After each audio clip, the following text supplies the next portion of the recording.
খারান খারান না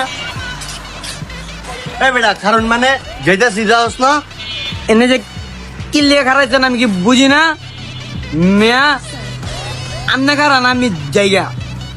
লুচে একটা জিনিস এই বেটা তুই আমার দেখছিস এনে দাঁড়ায় থাকতে দেখছিস না আমি এনে দাইতে যেতেছি গা ডাক দিলি কে আপনি যে এদিনকা এই বিটির জামাই যে আপনারা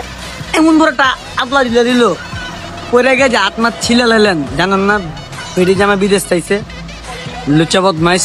ওই আয় লুচ্চা বদমাইশ কি কয়? পরে আপনার লেগে আমি আমরা দুরান্টি খাম তোকে খারাইতে কইছি আমি যা মাউয়ার পোলা বিল নিতে আইছি আমি যাই না আবার ওই দে না না লুচ্চা নি বলে এই মাউয়ার পোলা